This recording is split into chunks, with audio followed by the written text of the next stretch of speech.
So this is little Ted.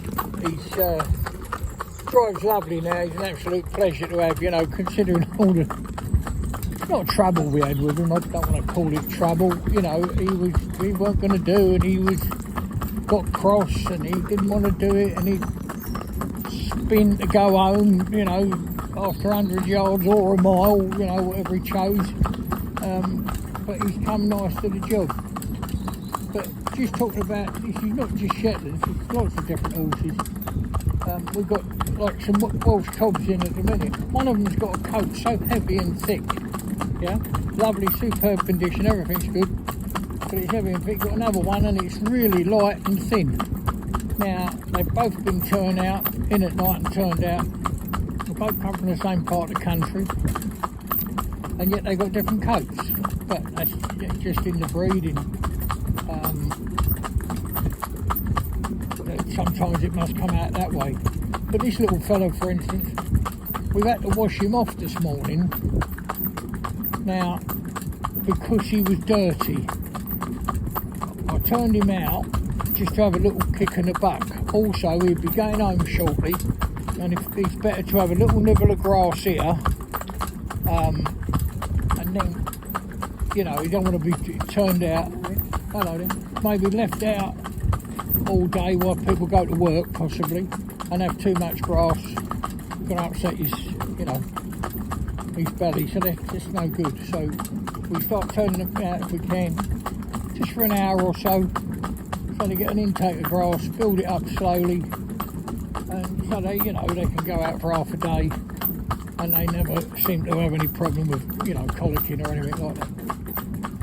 But the problem is with this little fellow, we've had to wash him this morning. Now you can see his coat has just been washed. He's run a very, very dense coat. I mean, extremely, even for a Shetland. So what do? Do you clip him? I don't know. I never have known what the answer is. But when I have my own horses for doing funerals, etc., and, you know, commercial work, we had quite a few horses when we used to do that. Come over, baby boy. Come over, darling. Just stand still. Where's a good boy? That's my baby, you good boy. So, is to control it with rugs. And I always found that was right. So, you know, have a sort of date in mind when you're going to start rugging, and put a rug on and change the weight of your rugs according to how cold it is, you know. And then as you're coming into springtime, and we managed their coats quite well, so they could go to work, they could do their job comfortably without being clipped. But it is a control thing, you know, that's what I found. Please comment and let us know what you think, and it's lovely to have your comments. You know, we get comments, all sorts of things come through, questions asked and that. But that's what I've found is good. And it's, you know, is it easy to do? Well, I suppose it's easier to clip them in some ways, but then we avoid clipping them if we possibly can here, because what we've found is the amount of work they're going to do here to get themselves safe, confident and happy. If you clip them while they're here, or they're just clipped before they come, you know, within the week or 10 days of them coming, you run the risk of getting harness sores a lot quicker. You know, more chance of them coming. So, because obviously I haven't got that coat as a bit of protection, it's like having a rug on almost, isn't it? So, yeah, it's just a catch-22, so I don't know. If he was mine, that's what I would do. A light rug as we're going into winter, and then something heavier through the winter.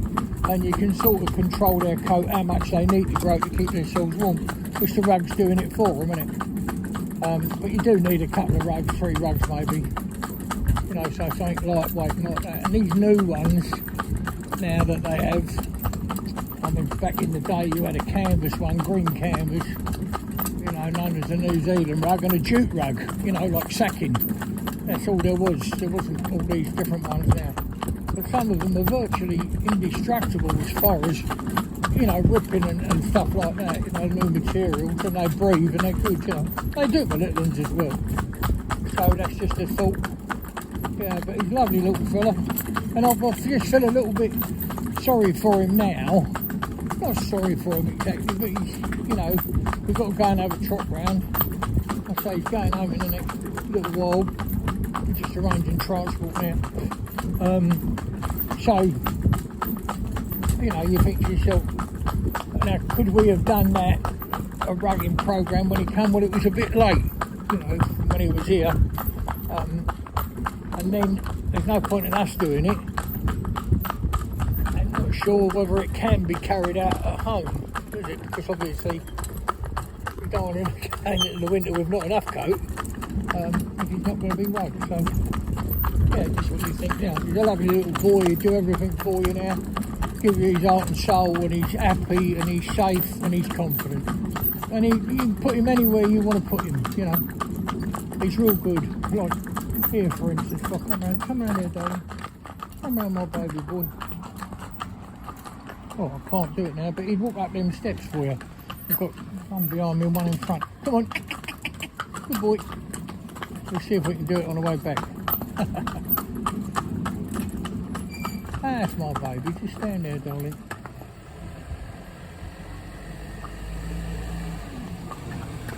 Come on, mate. Good boy. Yeah, proper nice little chap he is. Do anything, you know. Kind little pony. He was a bit, not, he was never aggressive, that's wrong. But he'd definitely get in a strop, you know. He'd get his shoulder, knickers in the twist a bit. He would get picked off. He'd stamp his feet. He'd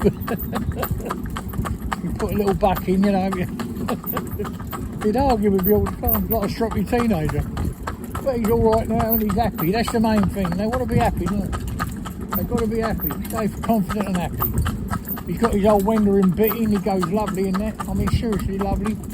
I'm not advertising these for you know, Wendering. They don't do us any favours at all. You know, they don't supply us with bits or anything. But they just amaze me when you've tried to do. I tried to make bits, and you know, they just work so well. I'm going to do a film on how we transition them from, you know, metal to rubber. And please, you know, if there's anything you want us to put up, we will. Come on, baby. There's a good boy. Right, go and get our milk for our cup of tea. At the shop here, looks a bit crowded this morning. Right. So we've been just going around the shop and got our milk for our tea. But I'll just show you like what he's like. Come on there, little baby boy. Come on. Come on, my babe. Come round. Come round. Up you go, go on. Come on. Ah, that's a good boy. Now, believe me or believe me not, you know, he was awkward to load, this pony. Argued all the time, wouldn't do it, you know. Didn't want to do it. Come up. Come on, get up again. Come over. That's it. That's a good boy. Come up. Come up. Come on.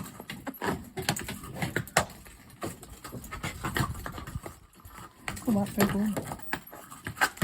Oh, good boy.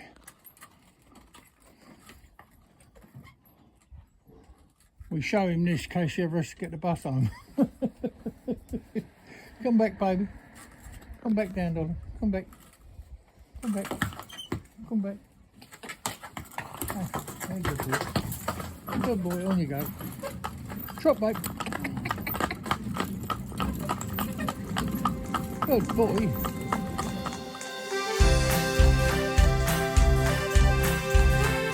There's a smile on my face every time I hear that sound. The rhythm of the hooves as they touch the ground. And there's no better place I'd rather be than with my safe, confident horse. And there's no better place I'd rather be than with my safe, confident horse that's had